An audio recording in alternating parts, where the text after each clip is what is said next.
إن الحمد لله نحمده ونستعينه ونستغفره ونعوذ بالله من شرور أنفسنا ومن سيئات أعمالنا. من يهده الله فلا مضل له ومن يضلل فلا هادي له، وأشهد أن لا إله إلا الله وحده لا شريك له، وأشهد أن محمدا عبده ورسوله. يا أيها الذين آمنوا اتقوا الله حق تقاته ولا تموتن إلا وأنتم مسلمون. يا أيها الناس اتقوا ربكم الذي خلقكم من نفس واحدة وخلق منها زوجها وبث منهما رجالا كثيرا ونساء، واتقوا الله الذي تساءلون به والأرحام، إن الله كان عليكم رقيبا. يا أيها الذين آمنوا اتقوا الله وقولوا قولا سديدا يصلح لكم أعمالكم ويغفر لكم ذنوبكم، ومن يطع الله ورسوله فقد فاز فوزا عظيما. أما بعد، فإن أصدق الحديث كتاب الله، وأحسن الهدي هدي محمد صلى الله عليه وسلم، وشر الأمور محدثاتها، وكل محدثة بدعة، وكل بدعة ضلالة، وكل ضلالة في النار. كنا قد شرعنا في باب من حقق التوحيد دخل الجنة بغير حساب، من قراءتنا في الملخص في شرح كتاب التوحيد للعلامة الفوزان حفظه الله تبارك وتعالى. وتوقفنا عند قول المصنف عن حسين بن عبد الرحمن قال: كنت عند سعيد بن جبير فقال: أيكم رأى الكوكب الذي انقض البارحة؟ فقلت: أنا. ثم قلت: أما إني لم أكن في صلاة ولكني لدغت. قال: فما صنعت؟ قلت: ارتقيت. قال: فما حملك على ذلك؟ قلت: حديث حدثناه الشعبي. قال: وما حدثكم؟ قلت: حدثنا عن بريدة بن الحصيب أنه قال: لا رقية إلا من عين أو حمى. قال: قد أحسن من انتهى إلى ما سمع. ولكن حدثنا ابن عباس عن النبي صلى الله عليه وسلم أنه قال: عرضت علي الأمم فرأيت النبي ومعه الرهط، والنبي ومعه الرجل والرجلان، والنبي وليس معه أحد، إذ رفع لي سواد عظيم فظننت أنهم أمتي، فقيل لي: هذا موسى وقومه. فنظرت فإذا سواد عظيم، فقيل لي: هذه أمتك، ومعهم 70,000 يدخلون الجنة بغير حساب ولا عذاب.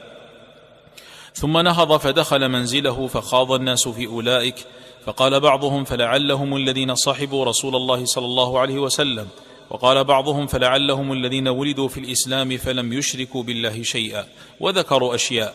فخرج رسول الله صلى الله عليه وسلم فأخبروه، فقال: هم الذين لا يسترقون ولا يكتوون ولا يتطيرون وعلى ربهم يتوكلون.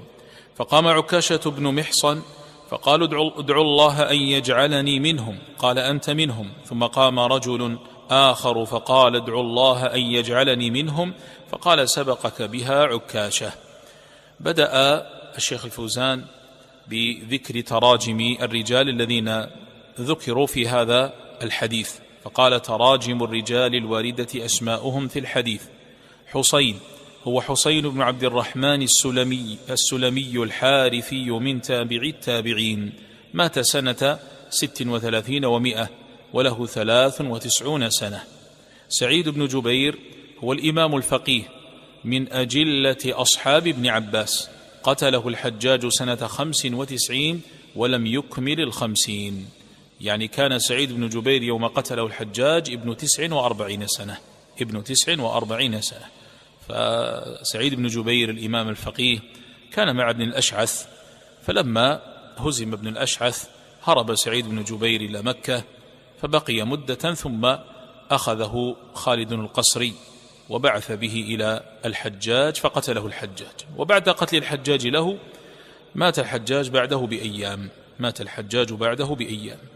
ثم قال الشعبي: اسمه عامر بن شراحيل الهمداني، ولد في خلافة عمر وهو من ثقات التابعين، مات سنة 103.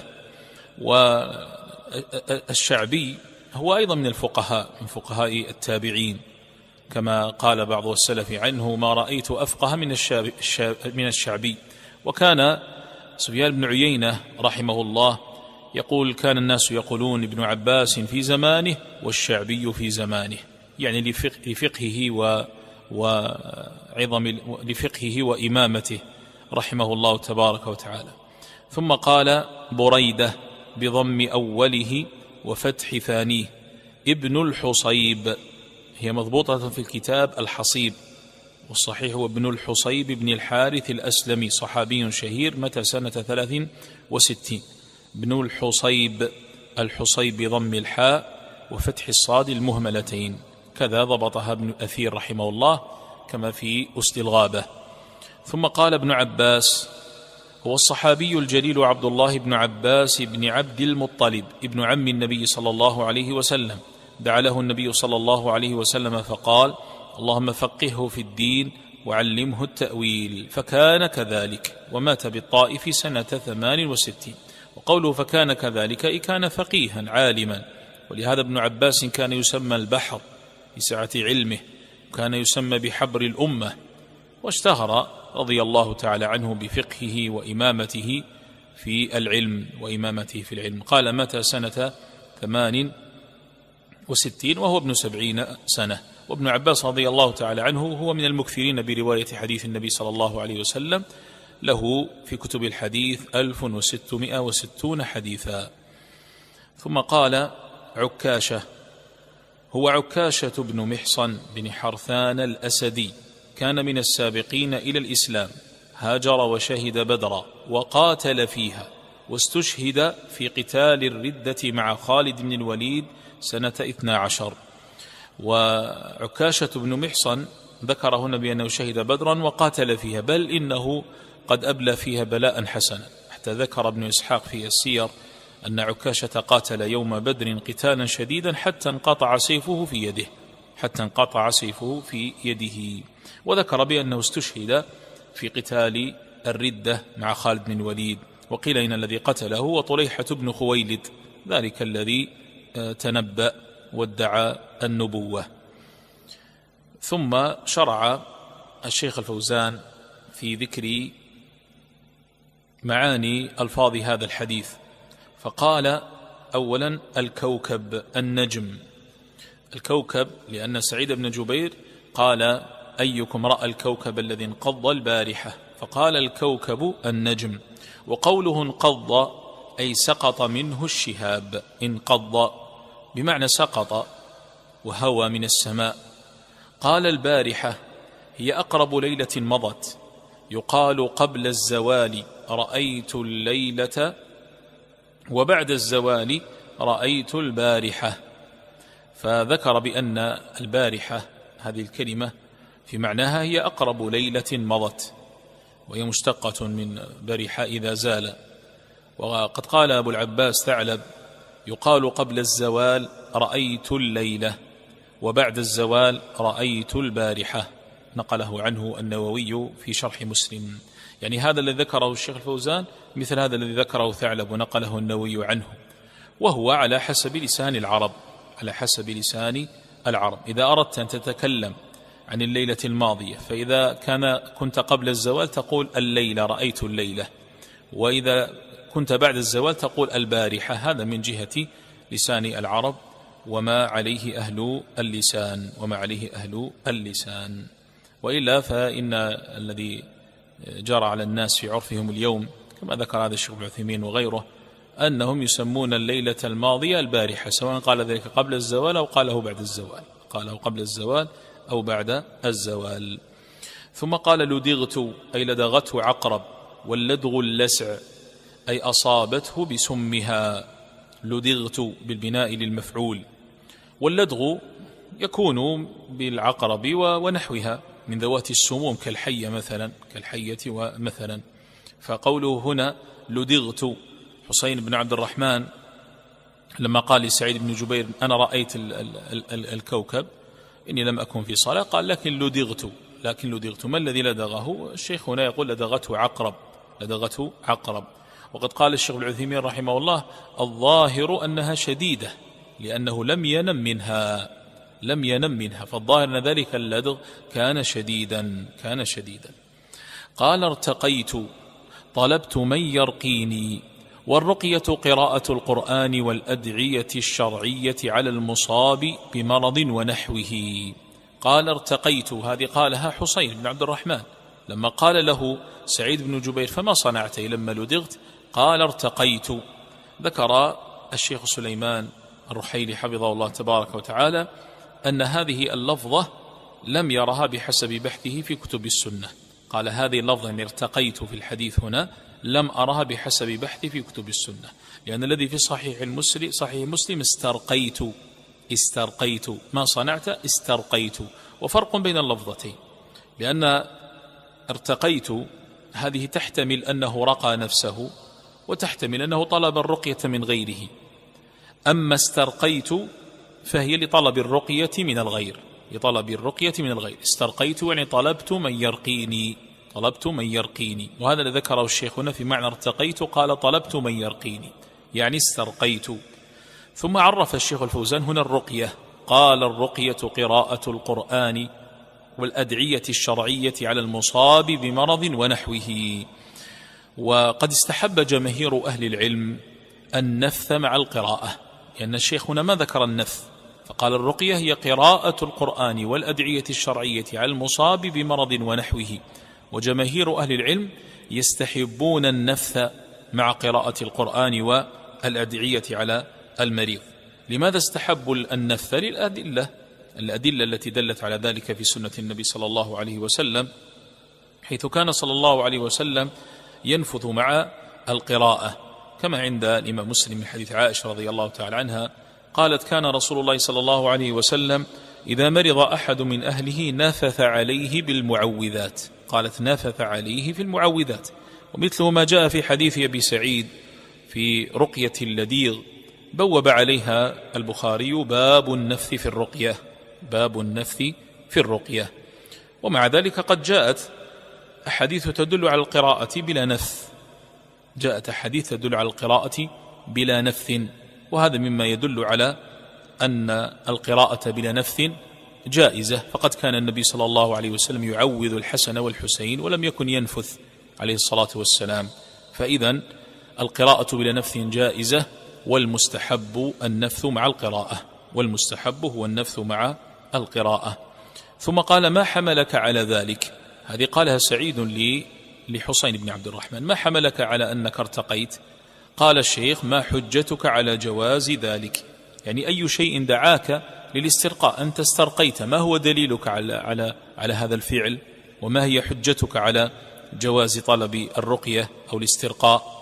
ثم قال لا رقية إلا من عين، يعني ذكر حسين بن عبد الرحمن الدليل الذي دعاه إلى هذا الفعل وهذا الصنيع وهو الاسترقاء، وهو هذا الحديث لا رقية إلا من عين أو حمى.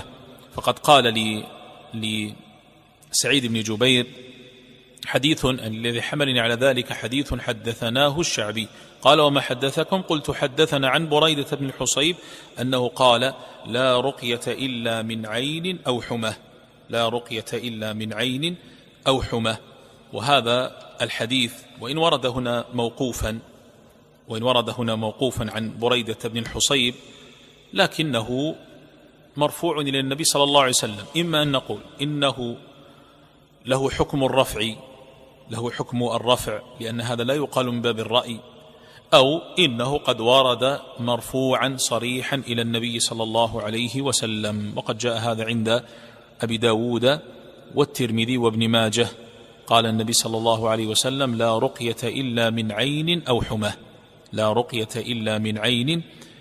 حمى. والشيخ هنا عرف العين وعرف الحمى، قال العين إصابة العائن غيره بعينه، والعين حق. قال أو حمى، الحمة سم العقرب وشبهها، فعرف هنا العين وعرف الحمى. وهذا الحديث الذي قال فيه صلى الله عليه وسلم لا رقية إلا من عين أو حمى، من أهل العلم من يرى أن الحديث خص الرقية من العين والحمى فقط، وهذا الذي كأنه قد مال إليه المصنف، أعني الشيخ محمد بن عبد الوهاب رحمه الله صاحب كتاب التوحيد، فلعله ممن يرى أن الحديث قد خص الرقية في هذين الأمرين فقط، من العين والحمى، فهذه الرقية الجائزة فقط عندهم، هذه الرقية الجائزة فقط عندهم، لأنهم رأوا بأن قوله صلى الله عليه وسلم لا رقية إلا من عين أو حمى، رأوا بأن هذا الحصر حقيقي، فيكون هذا النفي للصحة، يعني لا تصح رقية إلا في هذين الأمرين. ولكن الصحيح والله تعالى أعلم أن الرقية أعم من أن تكون في هذين الأمرين. ما الدليل؟ الدليل ورود أحاديث تدل على الرقية من غير هذين الأمرين. وردت الرقية من السحر، وكذلك عموم قوله صلى الله عليه وسلم اعرضوا علي رقاكم ما لم تكن شركا، اعرضوا علي رقاكم ما لم تكن شركا، سواء كانت من العين أو الحمى أو غيرهما. ثم هذا الحديث الذين قالوا بأن الرقية أعم وتصح في غير العين والحمى وجهوا هذا الحديث. كيف وجهوه؟ الوارد من كلامهم ثلاثة توجيهات. أما التوجيه الأول قالوا أن معنى قول النبي صلى الله عليه وسلم لا رقية إلا من عين أو حمى، قالوا لا استرقاء، يعني لا طلب للرقية. قال الشيخ ابن عثيمين رحمه الله في القول المفيد لا رقية إلا من عين وحمى، أي لا استرقاء إلا من عين أو حمى، والاسترقاء طلب الرقية. فقالوا إن الاسترقاء نهي عنه هنا إلا من العين والحمى، فحملوا قوله صلى الله عليه وسلم لا رقية أي لا استرقاء. والتوجيه الثاني قالوا بأن معنى لا رقية أي لا رقية أنفع، لا رقية أنفع. يقول الخطابي رحمه الله ومعنى الحديث لا رقية أشفى وأولى من رقية العين وذي الحمى، لا رقية أشفى وأولى من رقية العين وذي الحمى، يعني رأوا بأن هذا الحصر في الحديث لا رقية إلا من عين أو حمى، رأوا بأن هذا الحصر إضافي، يعني بالنسبة للكمال والأفضلية فهو نسبي بالنسبة للكمال والأفضلية، من جهة أفضل أنفع الرقى ما كان في هذين الأمرين في العين والحمى.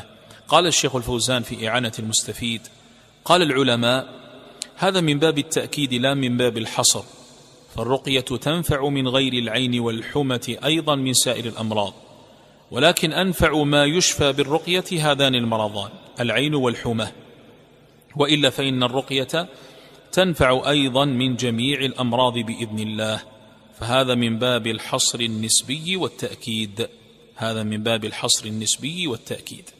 ثم التوجيه الثالث من يرى أن الرقية أعم من أن تكون في العين والحمى، توجيههم الثالث قالوا هذا كان في أول الأمر، نهى عن الرقية عليه الصلاة والسلام إلا من العين والحمى، فقالوا هذا كان في أول الأمر، ثم رخص في الرقى إذا كانت بحق، اعرضوا علي رقاكم ما لم تكن شركة.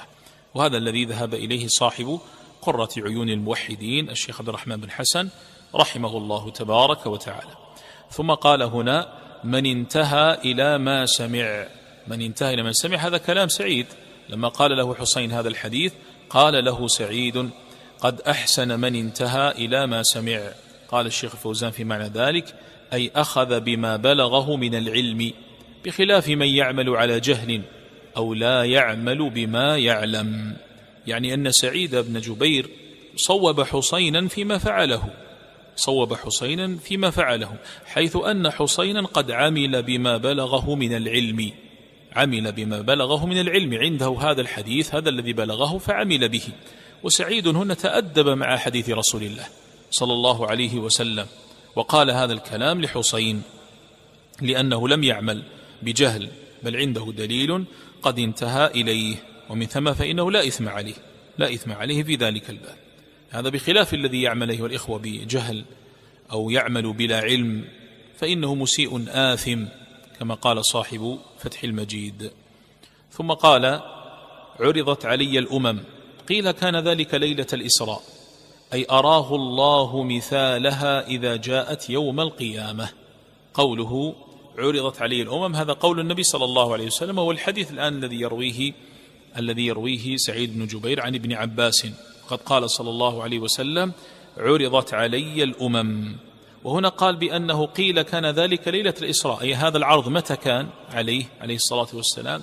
كان ذلك ليلة الإسراء، فقال إن هذا العرض كان ليلة الإسراء. وهذا قد ورد في حديث عند الترمذي وكذلك عند النسائي قال لما أسري، حسين يقول لما أسري بالنبي صلى الله عليه وسلم جعل يمر بالنبي ومعه الواحد. لما أسري بالنبي صلى الله عليه وسلم جعل يمر بالنبي ومعه الواحد. الشاهد قوله لما أسري بالنبي صلى الله عليه وسلم. وهذا الحديث الذي الآن بين أيدينا، هذا الحديث حدث به النبي صلى الله عليه وسلم في المدينة، ومعلوم أن الإسراء كان بمكة. هل هذا يعني بأن الإسراء تعدد؟ وهذا فيه من قال بأن الإسراء تعدد، ولا صح أن الإسراء لم يتعدد، والصحيح أن الإسراء لم يتعدد، بل هو واحد فقط، هو ذاك الذي فرضت فيه الصلاة فقط. وأحسن ما قيل في ذلك أن النبي صلى الله عليه وسلم قد عرضت عليه الأمم كحالها يوم القيامة يوم أسري به، ولكنه لم يحدث بذلك. ما تحدث به حتى هاجر إلى المدينة، فرأى في المنام العرض الذي رآه في الإسراء فحدث به أصحابه، وهو هذا الحديث الذي يرويه هنا ابن عباس عنه عليه الصلاة والسلام. قال في تيسير العزيز الحميد: قد يكون رأى ذلك ليلة الإسراء ولم يحدث به إلا في المدينة. ثم قال الشيخ: أي أراه الله مثلها إذا جاءت يوم القيامة.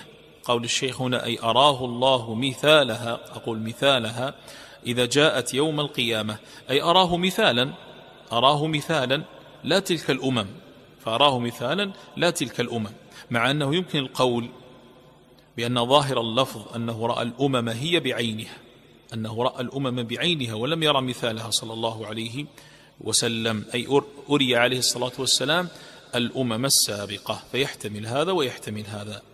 ثم قال: الرهط الجماعة دون العشرة. وعند مسلم ورد بالتصغير، الرهيط تصغير رهط، وهي الجماعة دون العشرة، يعني من 3 إلى 9، من 3 إلى 9 هؤلاء هم الرهط.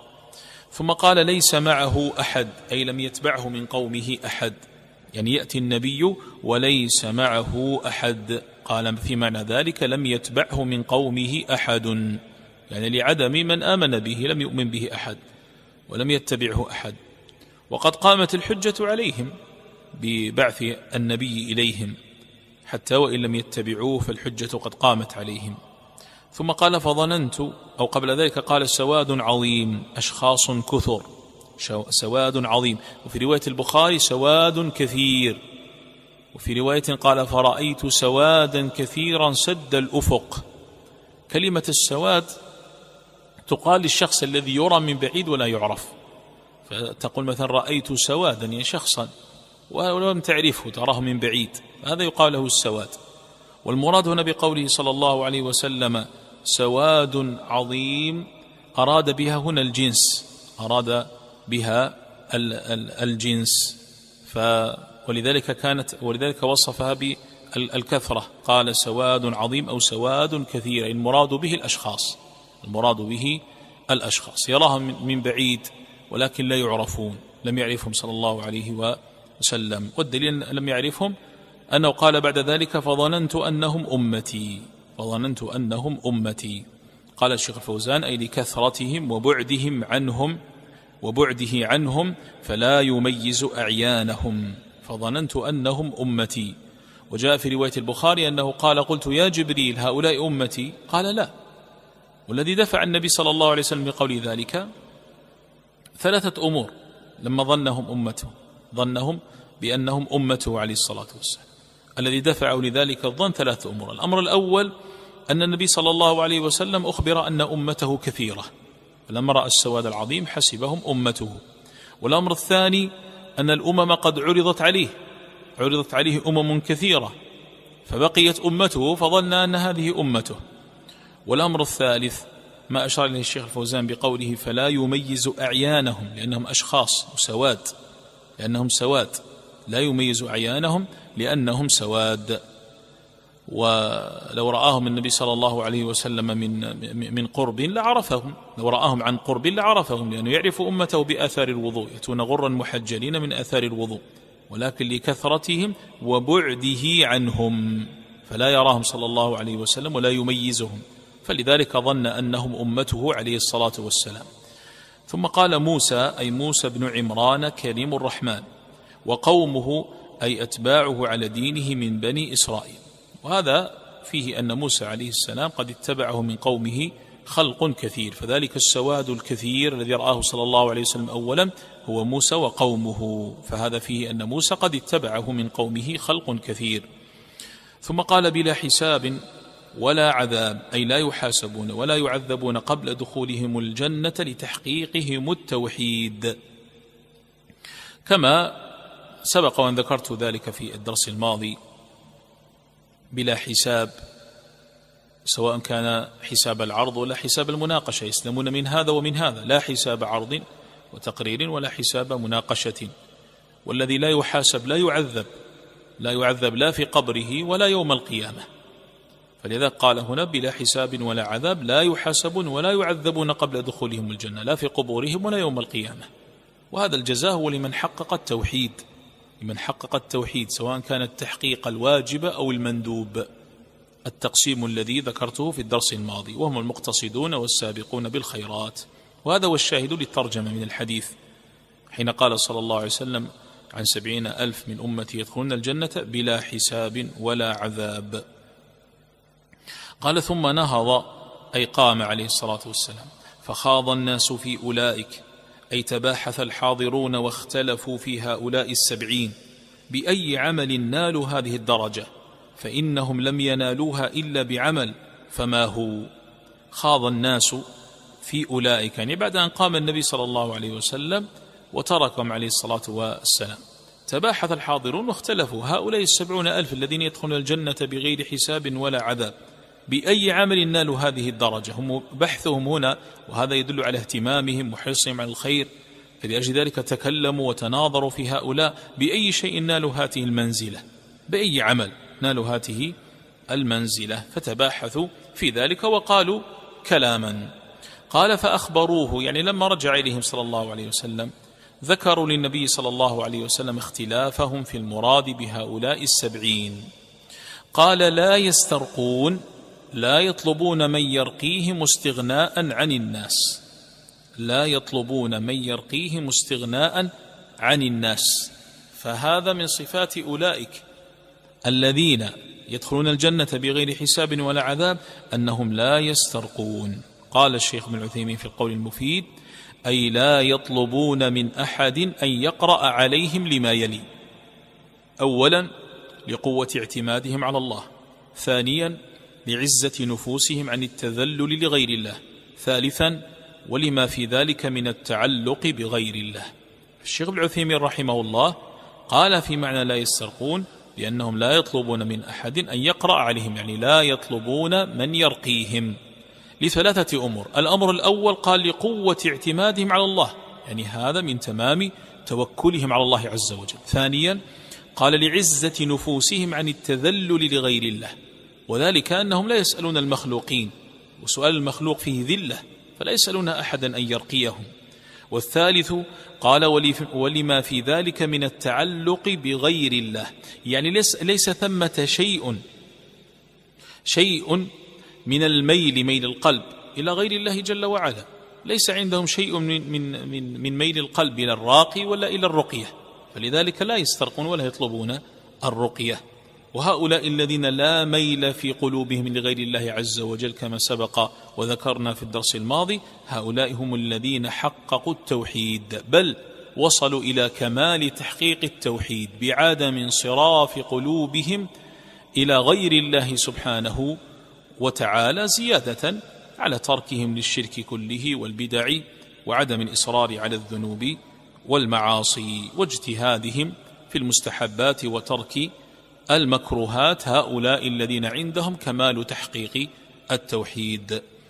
فقوله صلى الله عليه وسلم لا يسترقون، يعني لا يطلبون الرقية، مع أن طلب الرقية جائز، لو طلب إنسان أحدا أن يرقيه ويقرأ عليه فمن جهة الحكم هذا جائز، لكن الأكمل والأفضل تركه. لماذا؟ تحقيقا للتوحيد، للمعاني التي ذكرها الشيخ ابن عثيمين رحمه الله تبارك وتعالى.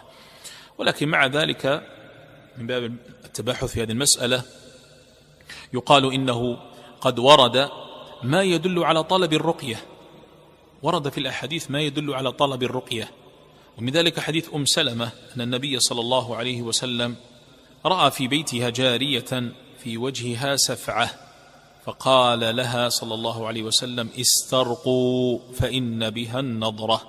استرقوا يعني يطلب الرقية، فأمرها أن تطلب الرقية، والحديث عند الإمام البخاري. ومن ذلك أيضا ما رواه الترمذي من حديث أسماء بنت عميس أنها قالت: يا رسول الله، إن بني جعفر تصيبهم العين، أفنسترقي لهم؟ يعني أفنطلب الرقية لهم؟ قال: نعم، فلو كان شيء سبق القدر لسبقته العين. فالنبي صلى الله عليه وسلم أذن لها في أن تطلب الرقية. ومن ذلك ما رواه مسلم من حديث عائشة رضي الله تعالى عنها قالت: كان رسول الله صلى الله عليه وسلم يأمرني أن أسترقي من العين، يأمرني أن أسترقي من العين. طيب، هذه الأحاديث تدل على جواز طلب الرقية، تدل على جواز طلب الرقية، وهذا ما دعا بعض أهل العلم إلى الجمع بين هذه الأحاديث التي تدل على جواز طلب الرقية وبين حديث الباب الذي فيه لا يسترقون، وحملوا ذلك طلب الرقية المنهي عنه على الرقى المحرمة. هذا وجه الجمع بين الأحاديث التي تدل على جواز طلب الرقية ومنها التي سمعتموها، وحديث الباب الذي قال فيه صلى الله عليه وسلم لا يسترقون. جمعوا بينهما بأن طلب الاسترقاء المنهي عنه محمول على الرقى المحرمة، أو طلب الاسترقاء الوارد في حديث الباب لا يسترقون يعني يتركونه محمول على الرقى المحرمة، كما ذكر هذا ابن عبد البر رحمه الله في التمهيد، وذكر ابن رجب في جامع العلوم والحكم. فحملوا قوله صلى الله عليه وسلم في حديث الباب لا يسترقون على طلب الرقى المحرمة.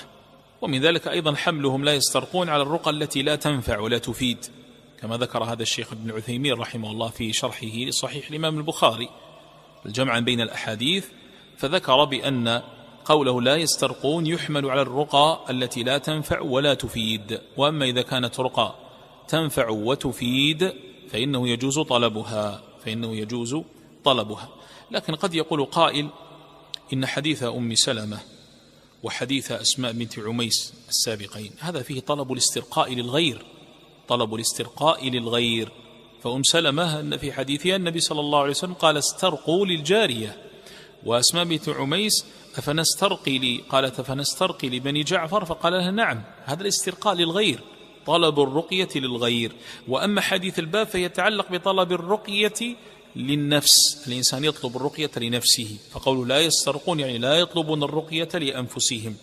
أما طلب الرقية للغير هذا لا يتنافى مع تحقيق التوحيد، لأن طلب الرقية للغير جائز بلا كراهة ولا ينافي تحقيق التوحيد. احنا عندنا أيها الإخوة 4 مراتب فيما يتعلق بالرقية. المرتبة الأولى أن تطلب الرقية للغير، هذا لا بأس به ولا ينافي تحقيق التوحيد. تجد إنسانا مريضا فتقول: يا فلان تعال اقرأ على هذا المريض، تطلب له الرقية، هذا لا بأس به ولا يتنافى مع تحقيق التوحيد. والمرتبة الثانية من يطلب الرقية لنفسه، فهذا قد فاته الكمال. والمرتبة الثالثة أن يمنع من يرقيه، هذا لا يفوته الكمال لأنه لم يطلبها. أقول ألا يمنع. المرتبة الثالثة ألا يمنع من يرقيه، فإذا جاء من يرقيه دون أن يطلب، زاره مثلا ثم قال: أنا أقرأ عليك وقرأ عليه، فهذا لا يفوته الكمال. لماذا؟ لأنه لم يطلبها. فهذه هي المرتبة الثالثة، ألا يمنع من يرقيه. والمرتبة الرابعة أن يمنع من يرقيه، هو أولا لم يطلبها، ثم جاءه مثلا أحد يزوره فقال: أنا أقرأ عليه، قال: لا تقرأ علي، لا ترقيني. هذا خلاف السنة كما قال الشيخ العثيمين، منعه من رقيته خلاف السنة كما يقول الشيخ العثيمين رحمه الله. قال: لأن النبي صلى الله عليه وسلم لم يمنع عائشة رضي الله تعالى عنها أن ترقيه. طيب الآن أنا ذكرت الحديثين السابقين، حديث أم سلمة وحديث أسماء بنت عميس، هذا فيه طلب الرقية للغير فلا يتعارض مع قوله لا يسترقون، لكن الإشكال في حديث عائشة، لأن عائشة رضي الله عنها أمرها النبي صلى الله عليه وسلم أن تسترقي لنفسها، أمرها أن تسترقي في لنفسها، فقد قال لها قالت رضي الله تعالى عنها: كان رسول الله صلى الله عليه وسلم يأمرني أن أسترقي، كان رسول الله صلى الله عليه وسلم يأمرني أن أسترقي من العين، أن أسترقي أطلب الرقية، تطلبها لنفسها. ولهذا قال الشيخ ابن عثيمين رحمه الله: ولكن يعكر على هذا حديث عائشة أمرني أن أسترقي، فإن ظاهره أن الإنسان يسترقي لنفسه، وبهذا يكون تقييد ما سبق من الحديث لا يسترقون بهذا بالشيء الذي إذا استرقى له نفع، الذي إذا استرقى له نفع، يعني يشير إلى التقييد السابق الذي ذكره الشيخ ابن عثيمين رحمه الله، جمعا بين حديث الباب الذي فيه لا يسترقون وبين قول النبي صلى الله عليه وسلم لعائشة: استرقي، يعني اطلبي الرقية، بأن الجمع بينهما يقال بأن قوله لا يسترقون هذا بالنسبة للرقى التي لا تنفع ولا تفيد، لا تنفع ولا تفيد، وأما طلب الاسترقاء إذا كان للرقى النافعة المفيدة، للرقى النافعة المفيدة، وهذا وجه للجمع بينهما، وجه للجمع بينهما. ويمكن أن يقال في الجمع بينهما بين الأحاديث التي فيها الإذن بطلب الرقية وبين قوله لا يسترقون، يقال أن الإنسان الأكمل له أن لا يطلب الرقية، الأكمل أن لا يطلب الرقية، لأن من خصال الذين يدخلون الجنة بغير حساب ولا عذاب أنهم لا يسترقون إلا لحاجة شديدة، لحاجة شديدة، فإذا وجدت الحاجة الشديدة لطلب الرقية جازت ولا بأس بها، ولا تتعارض مع تحقيق التوحيد ما دام القلب متعلقا بالله سبحانه وتعالى. إذا كان القلب متعلقا بالله جل وعلا ولا يتعلق لا بالرقية ولا بالراقي، واحتيج للرقية وكانت الحاجة شديدة فلا بأس بطلبها. ولهذا قال الشيخ ابن باز رحمه الله: 70 ألفا الذين استقاموا على دين الله وتركوا محارم الله وأدوا ما أوجب الله، ومن صفاتهم الطيبة عدم الاسترقاء، ولكن الاسترقاء، وهذا هو الشاهد، ولكن الاسترقاء لا يمنع كونه من 70 ألفا، والاسترقاء طلب الرقية، وإذا دعت الحاجة إلى هذا فلا بأس. النبي صلى الله عليه وسلم أمر عائشة أن تسترقي، وأمر أم أولاد جعفر أن تسترقي لأولادها، فلا حرج في ذلك. ويقول أيضا الشيخ بن باز رحمه الله: هذا الحديث يدل على أن ترك الطلب أفضل، أن تطلب الرقية الأفضل تركها. قال: وهكذا ترك الكي أفضل، لكن عند الحاجة إليهما لا بأس بالاسترقاء والكي، لأن النبي صلى الله عليه وسلم أمر عائشة أن تسترقي من مرض أصابها، وأمر أم أولاد جعفر بن أبي طالب وهي أسماء بنت عميس أن تسترقي لهم، فدل ذلك على أنه لا حرج في ذلك عند الحاجة إلى الاسترقاء، عند الحاجة للاسترقاء.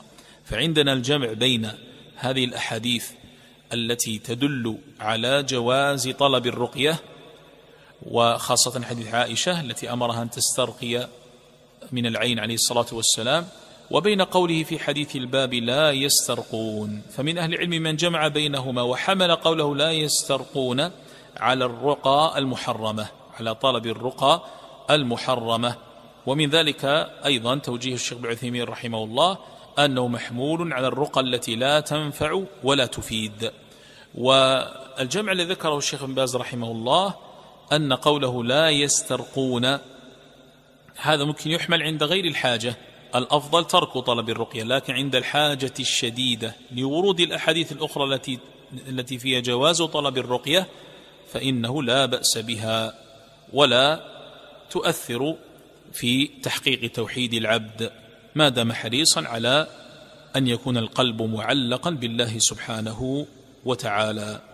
ثم قال: ولا يكتوون، أي لا يسألون غيرهم أن يكويهم بالنار. الكي بالنار، والكي بالنار هذا من أنواع الطب، من ذلك ما رواه البخاري عن نبينا صلى الله عليه وسلم أنه قال: الشفاء في 3: شربة عسل أو شرطة محجم أو كية بنار. قال: وأنا أنهى أمتي عن الكي. وفي رواية قال: ما أحب أن أكتوي، وهي عند البخاري أيضا. وهذا يدل على أن الكي جائز، لأن النبي صلى الله عليه وسلم قد أقره، كما ورد في الصحيح أنه صلى الله عليه وسلم بعث إلى أبي بن كعب طبيبا فقطع الطبيب عرقا وكواه. وكذلك أنس بن مالك رضي الله تعالى عنه كوى من ذات الجنب والنبي صلى الله عليه وسلم حي. وأكثر من هذا، فقد روى الإمام البخاري أن النبي صلى الله عليه وسلم قد كوى، يعني هو بنفسه، أسعد بن زرارة، كوى أسعد بن زرارة. فعندنا هنا فعل من النبي صلى الله عليه وسلم، وعندنا إقرار من النبي صلى الله عليه وسلم على ذلك. وأيضا ورد أن النبي صلى الله عليه وسلم قال: ما أحب أن أكتوي، ونهى أمته عن الكي، وأنا أنهى أمتي عن الكي عليه الصلاة والسلام. ولهذا يقول الإمام ابن القيم رحمه الله في الطب النبوي عن هذه الأحاديث، قال: فقد تضمنت أحاديث الكي 4 أنواع: أحدها فعله، والثاني عدم محبته له. فعله فقد كوى سعد بن زرارة، قال: والثاني عدم محبته له، قال: وما أحب أن أكتوي. والثالث الثناء على من تركه، هذا في حديث الباب لا يكتوون. والرابع النهي عنه، وأنا أنهى أمتي عن الكي. قال الإمام ابن القيم: ولا تعارض بينها بحمد الله تعالى، فإن فعله يدل على جوازه، وعدم محبته له لا يدل على المنع منه. أي أن النبي صلى الله عليه وسلم لما قال: وما أحب أن أكتوي، هذا لا يدل على أنه ممنوع، مثل ما قال: إني لا أحب أكل الضب، أكرهه، ولكن ما ليس ممنوعا، فأكله غيره بحضرته عليه الصلاة والسلام. قال: وأما الثناء على تاركه فيدل على أن تركه أولى وأفضل. فلما قال لا يكتوون دل على أن الأفضل والأولى هو ترك الكي. قال: وأما النهي عنه فعلى سبيل الاختيار والكراهية، على سبيل الاختيار والكراهية، فإذا لا تعارض بين هذه الأحاديث. والذي يعنينا في حديث الباب أن النبي صلى الله عليه وسلم قال: ولا يكتوون، يعني لا يسألون غيرهم أن يكويهم بالنار، فدل على أن الأفضل هو ترك طلب الكي، الأفضل ترك طلب الكي، وهذا من تحقيق التوحيد.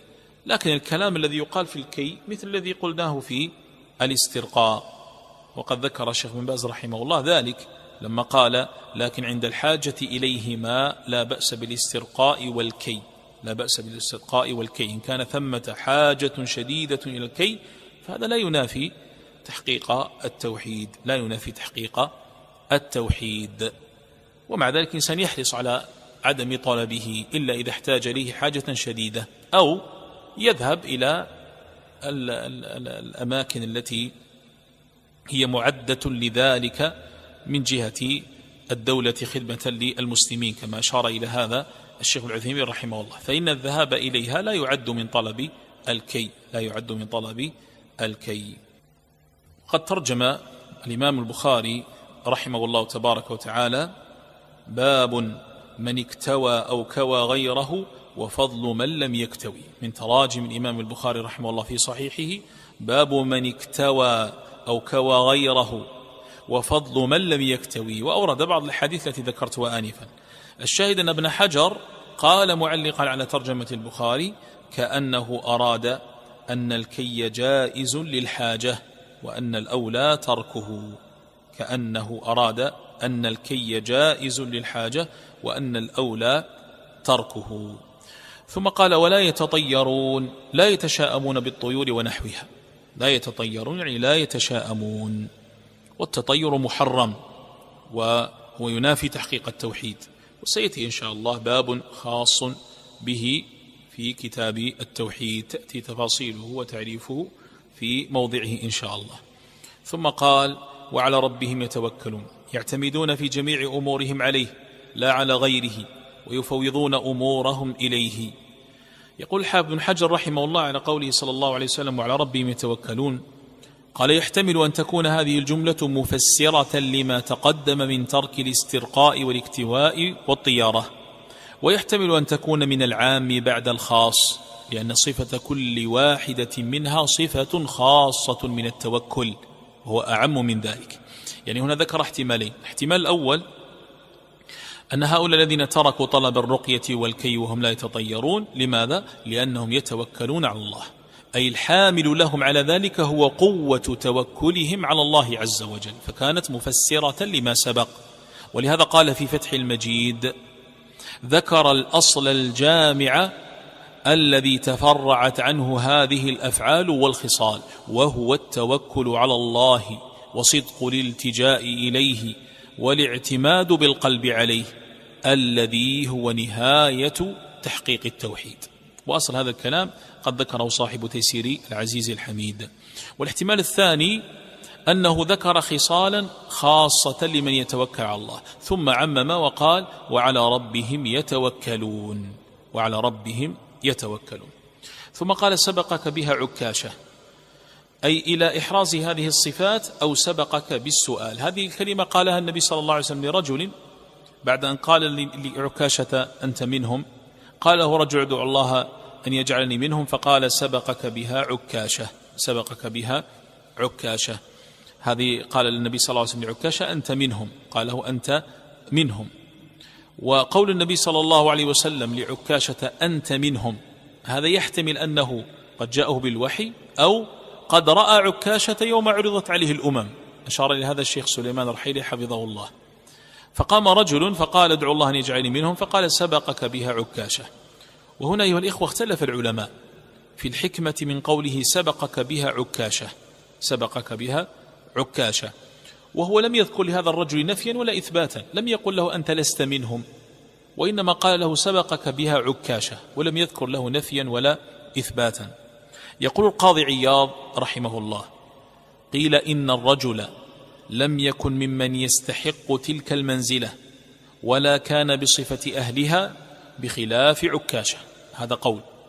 ثم قال: وقيل بل كان منافقا، فأجابه النبي صلى الله عليه وسلم بكلام محتمل، ولم يرى صلى الله عليه وسلم التصريح له بأنه ليس منهم، لما كان صلى الله عليه وسلم حسن العشرة. وقيل قد يكون سبق عكاشة بوحي أنه يجاب فيه، ولم يحصل ذلك للآخر. وهذا القول الأخير هو الذي قال فيه النووي هو الأظهر، سبق عكاشة بوحي أنه يجاب فيه ولم يحصل ذلك الآخر، يعني كان ذلك الوقت وقت إجابة دعاء علمه النبي صلى الله عليه وسلم بالوحي، فلما سأل عكاشة أدرك ذلك الوقت، ثم انقضى ذلك الوقت بعد سؤال الرجل لما قال: ادعو الله أن يجعلني منهم، فقال: سبقك بها عكاشة. هذا الذي قال فيه النووي هو الأظهر. وثمة وجه رابع ذكره ابن الجوزي رحمه الله، قال: فيحتمل أن يكون أريد به حسم المادة، فلو قال للثاني نعم لا أشك أن يقوم ثالث ورابع إلى ما لا نهاية، وليس كل الناس يصلح لذلك، يعني أنه هنا سد الذريعة وحسم المادة عليه الصلاة والسلام. فلو قال للثاني نعم أنت منهم، يقوم الثالث ويقوم الرابع وهكذا، فحسمها. وهذه الاحتمالات هي 4 احتمالات. احتمال الأول أن هذا الرجل لم يستحق تلك المنزلة لأنه لم يكن بهذه الصفات. والاحتمال الثاني أنه كان في وقت إجابة علمه النبي صلى الله عليه وسلم فأدركه عكاشة وانقضى بعد ذلك الوقت ولم يحصل للثاني. والاحتمال الثالث الذي ذكره ابن الجوزي احتمال أنه أراد بذلك حسم المادة حتى لا يقوم الناس تباعا كل واحد يطلب أن يكون من هؤلاء. والاحتمال الرابع الذي أشار إليه أيضا القاضي ثانيا، وهو أن هذا الرجل يحتمل أنه من المنافقين، ولكن أنا أخرت هذا عمدا لأن هذا الاحتمال هو أضعف الاحتمالات. أضعف الاحتمالات أنه كان من المنافقين، وذلك لثلاثة أمور. الأمر الأول لأن هذا الرجل يحتمل أن يكون سعد بن عبادة، قد ذكر الخطيب البغدادي رحمه الله ذلك في الأسماء المبهمة. والاحتمال الثاني أن الأصل في الصحابة عدم النفاق. والاحتمال الثالث أو أقول والأمر الثالث الأمر الثاني أن الأصل في الصحابة عدم النفاق. والأمر الثالث أنه قل أن يصدر مثل هذا السؤال إلا عن قصد صحيح الذي تيقن وصدق النبي صلى الله عليه وسلم هو الذي يسأل مثل السؤال: ادعو الله أن أكون منه. فكيف يصدر ذلك من منافق لا يصدق النبي صلى الله عليه وسلم؟ فلا يصدر منه مثل هذا السؤال. فلهذه الأمور الثلاث كان احتمال كونه من المنافقين هو أبعد الاحتمالات. ثم قال الشيخ صالح: المعنى الإجمالي للحديث: يصف لنا حسين بن عبد الرحمن حوارا دار في مجلس سعيد بن جبير بمناسبة انقضاض كوكب في الليل، فأخبرهم حسين أنه شاهد انقضاضه لأنه لم يكن حين ذاك نائما، إلا أنه خاف أن يظن الحاضرون أنه ما رأى النجم إلا لأنه يصلي، فأراد أن يدفع عن نفسه إيهام تعبد لم يفعله كعادة السلف في حرصهم على الإخلاص، فأخبر بالسبب الحقيقي ليقظته وأنه بسبب إصابة حصلت له، فانتقل البحث إلى السؤال عما صنع حيال تلك الإصابة، فأخبر أنه عالجها بالرقية، فسأله سعيد عن دليله الشرعي على ما صنع، فذكر له الحديث الوارد عن الرسول صلى الله عليه وسلم في جواز الرقية، فصوبه في عمله بالدليل، ثم ذكر له حالة أحسن مما فعل، وهي الترقي إلى كمال التوحيد بترك الأمور المكروهة مع الحاجة إليها توكلا على الله، كحالة 70,000 الذين يدخلون الجنة بلا حساب ولا عذاب، حيث وصفهم الرسول صلى الله عليه وسلم بأنهم يتركون الرقية والكي تحقيقا للتوحيد، ويأخذون بالسبب الأقوى وهو التوكل على الله، ولم يسألوا أحدا غيره شيئا من الرقية فما فوقها. وهذا المعنى الإجمالي ظاهر، وفيه كثير من الفوائد هي التي سيذكرها رحمه الله فيما يستفاد من هذا الحديث. ثم قال: مناسبة الحديث للباب: باب من حقق التوحيد دخل الجنة بغير حساب. قال: أن فيه من بيان معنى تحقيق التوحيد وثواب ذلك أن فيه شيئا من بيان معنى تحقيق التوحيد وثواب ذلك عند الله تعالى، ويكمن ذلك في ذكر من ترك فعل بعض الأسباب مع الأخذ بالسبب الأقوى الذي هو التوكل على الله جل وعلا، وذكر ثواب ذلك أنهم يدخلون الجنة بغير حساب ولا عذاب كما في الترجمة. وتركهم لهذه الأسباب ومن تحقيق التوحيد، ولهذا قال أن فيه شيئا من بيان معنى تحقيق التوحيد. ولهذا المصنف في المسألة الخامسة قال: كون ترك الرقية والكي من تحقيق التوحيد. قال: وثواب ذلك عند الله تعالى، الثواب أنه يدخلون الجنة بغير حساب ولا عذاب، مع أنه في الترجمة قال دخل الجنة بغير حساب، والذي لا يحاسب لا يعذب، وقد جاء صريحا في الحديث بغير حساب ولا عذاب. قال الشيخ: ما يستفاد من الحديث: أولا فضيلة السلف، وأن ما يرونه من الآيات السماوية لا يعدونه عادة، بل يعلمون أنه آية من آيات الله. ويظهر هذا من اهتمام سعيد بن جبير بالكوكب الذي سقط، وذلك للاعتبار به لا لمجرد أنه عادة، وإنما الاعتبار به. لماذا؟ لأنه آية من آيات الله سبحانه وتعالى الكونية. قال: ثانيا حرص السلف على الإخلاص وشدة ابتعادهم عن الرياء. زاد صاحب فتح المجيد قال: والتزين بما ليس فيهم. حرص السلف على الإخلاص وشدة ابتعادهم عن الرياء والتزين بما ليس فيهم. وذلك أن حسين بن عبد الرحمن لما قال له سعيد بن جبير، أو قال لسعيد بن جبير: أنا رأيت الكوكب الذي انقض، قال: أما إني لم أكن في صلاة ولكن لدغت. فهو قال هذا الكلام دفعا لأمر، وهو أنهم يظنون به أنه كان يصلي، لأن المستيقظ في ذلك الوقت في الليل يكون في صلاة، فهو دفعا لهذا بين هذا البيان خشية أن يظن به ما ليس فيه. وهذا من حرص السلف على الابتعاد عن تزكية أنفسهم بما ليس فيها، ولهذا قال الشيخ عبد الرحمن بن حسن: وشدة ابتعادهم عن الرياء والتزين بما ليس فيهم. ثم قال ثالثا طلب الحجة على صحة المذهب وعناية السلف بالدليل. ويظهر هذا من قول سعيد لحسين: ما حملك على ذلك؟ قال له: ارتقيت. فهذا فيه حرص السلف على طلب الدليل على أي عمل يعمله الإنسان. فأنت الآن ارتقيت ولا استرقيت، يعني طلبت الرقية، ما هو دليلك على هذا الفعل؟ هذا هو مراد سعيد بن جبير بقوله: ما حملك على ذلك. فالإنسان إذا فعل فعلا يطلب دليله. أنت فعلت هذا الفعل، ما الدليل على هذا الفعل؟ وخصوصا أيها الإخوة في باب التداوي. لماذا؟ لأنه في باب التداوي النفوس تتشبث بأي شيء طلبا للشفاء، وربما تفعل أشياء الدليل يدل على أنها محرمة ومع ذلك يفعلها الإنسان. فهذا كما قال فيه حرص السلف أو فيه طلب الحجة على صحة المذهب، وهذا من حرص السلف على طلب الدليل والعناية به. قال رابعا: مشروعية الوقوف عند الدليل والعمل بالعلم، وأن من عمل بما بلغه فقد أحسن، حيث أن حسين بن عبد الرحمن عمل بدليله، عمل بالدليل الذي عنده، وسعيد بن جبير أثنى عليه بذلك، قال: قد أحسن من انتهى إلى ما سمع. فهذا مدح لمن اتصف باتباع الدليل الذي وصل إليه وعمل به.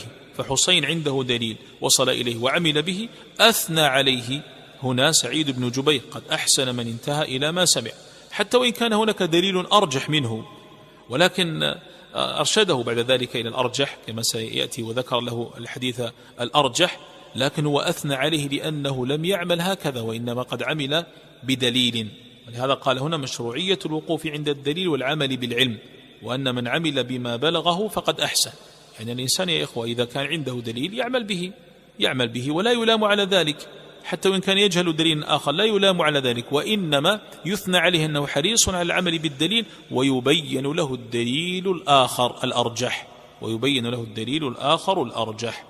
ثم قال: تبليغ العلم بتلطف وحكمة، وذلك يظهر في فعل سعيد بن جبير، فقد سأل حسينا عن دليل فعله وأنه قد استرقى، ثم أرشده إلى دليل أرجح، وهذا من تلطفه وحكمته في تبليغ العلم.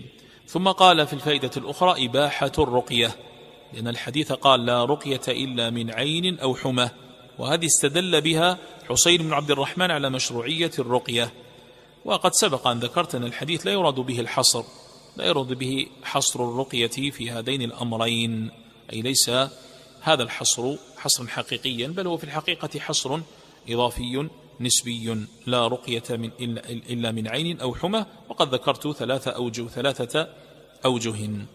ثم قال: إرشاد من أخذ بشيء مشروع إلى ما هو أفضل منه، كما فعل هنا سعيد، أرشد حسينا إلى الأفضل وهو ترك الاسترقاء. فإنه قد ورد في لفظ الإمام مسلم: قال: استرقيت، طلبت الرقية، وهو ذكر له هذا الحديث عن 70,000 بأنهم لا يسترقون. ثم قال: فضيلة نبينا محمد صلى الله عليه وسلم حيث عرضت عليه الأمم. وقد قال صلى الله عليه وسلم في هذا الحديث: عرضت علي الأمم. وفي مسائل هذا الباب في المسألة 11 قال: عرض الأمم عليه الصلاة والسلام، فعرضت عليه الأمم عليه الصلاة والسلام. وقد ذكر العلامة ابن العثيمين رحمه الله في عرض الأمم عليه صلى الله عليه وسلم، قال فيه فائدتان. الفائدة الأولى تسلية له صلى الله عليه وسلم، وجه التسلية أنه يرى النبي يأتي ومعه الرهط، وآخر معه الرجل والرجلان، وآخر ليس معه أحد، فهذا فيه تسلية له. والفائدة الثانية فيها بيان فضله عليه الصلاة والسلام، حيث كان أكثر الأنبياء أتباعا عليه الصلاة والسلام.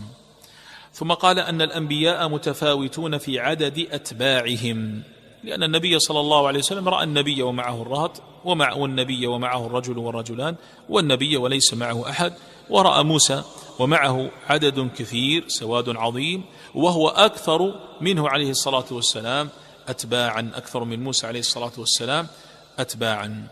ثم قال في الفائدة الأخرى: الرد على من احتج بالأكثر وزعم أن الحق محصور فيهم. والفائدة التي بعدها أن الواجب اتباع الحق وإن قل أهله، وإن قل أهله. ووجه ذلك ما أخبر به صلى الله عليه وسلم أن النبي يأتي وليس معه أحد، والنبي يأتي معه الرجل والرجلان والآخر يأتي معه الرهط، يعني ليس معهم إلا القلة، بل منهم من يأتي وحده بلا أتباع. ومن ثم فإنه لا يحتج بالكثرة إن خالفت الحق، لا يحتج بالكثرة إن خالفت الحق، وإنما يحتج بمن كان على الحق ومعه الدليل، بمن كان على الحق ومعه الدليل. ولهذا قال في الفائدة الأخرى أن الواجب اتباع الحق وإن قل أهله. ثم قال فضيلة موسى وقومه. وقد قال في المسألة 10 من مسائل هذا الباب فضيلة أصحاب موسى. أما فضيلة موسى فلكونه كثير الأتباع، وأما بالنسبة لقومه فضيلة قوم موسى فلأنهم تميزوا عن الأمم الأخرى بسواد عظيم وسواد كثير، وهو أقل من أمة النبي صلى الله عليه وسلم، لكن بالمقارنة مع الأمم الأخرى سوى أمة محمد صلى الله عليه وسلم فإن أتباع موسى عليه السلام قد تميزوا بكونهم سوادا عظيما. ثم قال فضيلة هذه الأمة وأنهم أكثر الأمم أتباعا لنبيهم صلى الله عليه وسلم، بل وزد على ذلك فضيلة في أنهم أكثر الأمم وفيهم أيضا 70,000 يدخلون الجنة بغير حساب ولا عذاب.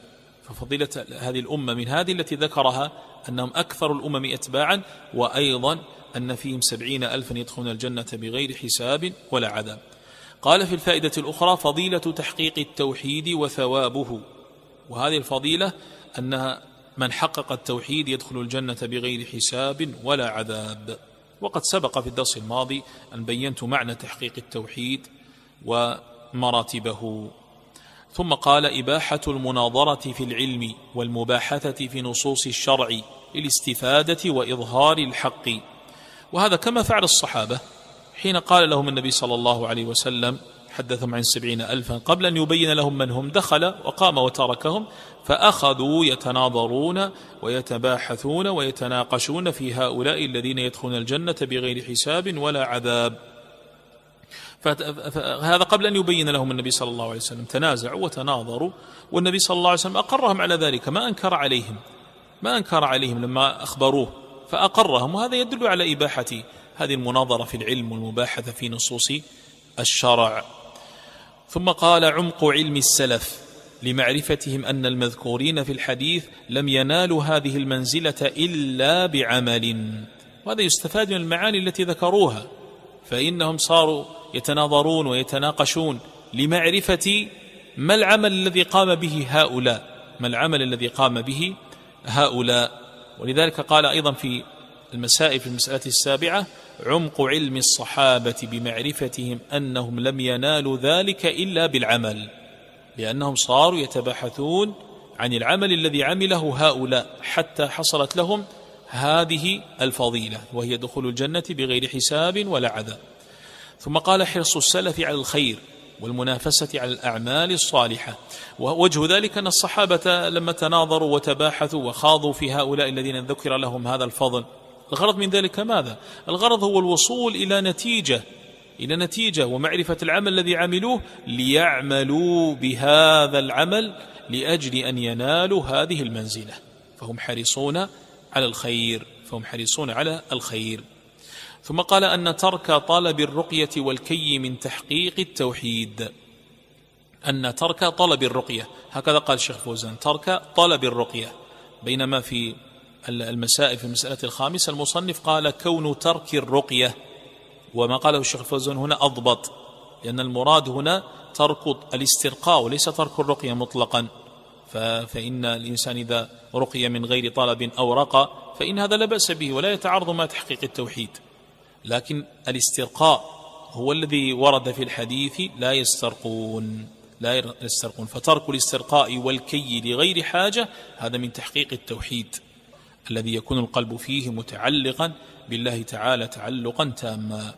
ثم قال طلب الدعاء من الفاضل في حياته، وهذا أخذه من صنيع عكاشة بن محصن. عكاشة حين قال للنبي صلى الله عليه وسلم عكاشة بن محصن حين قال للنبي صلى الله عليه وسلم ادعوا الله أن أكون منهم، قال ادعوا الله أن أكون منهم، فهذا أخذ منه جواز طلب الدعاء من الفاضل في حياته. ثم قال علم من أعلام نبوته صلى الله عليه وسلم حيث أخبر أن عكاشة من 70,000 الذين يدخلون الجنة بلا حساب ولا عذاب فقتل شهيدا في حروب الردة، فقتل شهيدا في حروب الردة.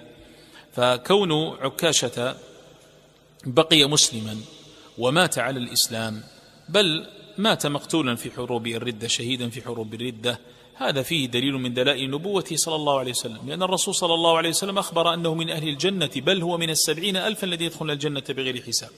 وهذا فيه أن عكاشة لا بد أن يبقى مسلما حتى يموت كذلك، وهذا الذي كان، ولأجل ذلك فيه علم من أعلام نبوته صلى الله عليه وسلم. ثم قال فضيلة عكاشة بن محصن، فضيلة عكاشة بن محصن، وهذه الفضيلة أنه من أهل الجنة، أن عكاشة من أهل الجنة، بل ويدخلها بغير حساب ولا عذاب، ونحن نشهد له بذلك، لأن الذي شهد له هو النبي صلى الله عليه وسلم، وهذا قد ذكره المصنف في المسألة 20. ثم قال في المسألة 20 ثم قال استعمال المعاريض وحسن خلقه صلى الله عليه وسلم، حيث لم يقل للرجل الآخر لست منهم. قال في المسألة 21، وهذه قد ذكر أيضا في المسألة 21 من مسائل هذا الباب، استعمال المعاريض. والمعاريض أن يعبر الإنسان عن المقصود، يعبر عنه بلفظ قد يفهم منه شيء آخر، يعبر بلفظ قد يفهم منه شيء آخر، ولا بأس باستعمال المعاريض عند الحاجة، وهي كما قال بعض السلف المعاريض كفاية المسلم عن الكذب. فهنا النبي صلى الله عليه وسلم لم يقل للرجل لست منهم، بل قال له سبقك بها عكاشة، ولم يقل له لست منهم. وهذا من حسن خلقه أنه لم يريد أن يواجه الرجل بها مباشرة ويقول له أنت لست منهم. ثم قال في الفائدة الأخيرة سد الذرائع، لئلا يقوم من ليس أهلا فيرد والله أعلم. سد الذرائع، وهذا الذي أشرت إليه في نقل التوجيه الرابع في توجيه قوله صلى الله عليه وسلم سبقك بها عكاش عن ابن الجوزي، حيث أراد حسم المادة، سد الذريعة، حتى لا يقوم آخر فيقول يا رسول الله ادعو الله أن نكون منهم، ويقوم الثالث ويقوم الرابع ويقوم من ليس أهلا لها، كلهم يطلب كطلب عكاشة أن يكون من هؤلاء. فالنبي صلى الله عليه وسلم سد الذريعة وحسم المادة، فقال للرجل الثاني الأول الذي بعد عكاشة قال له عليه الصلاة والسلام سبقك بها عكاشة. والله تعالى أعلم، وصلى الله وسلم وبارك على نبينا محمد وعلى آله وصحبه أجمعين. سبحانك اللهم وبحمدك، أشهد أن لا إله إلا أنت، أستغفرك وأتوب إليك.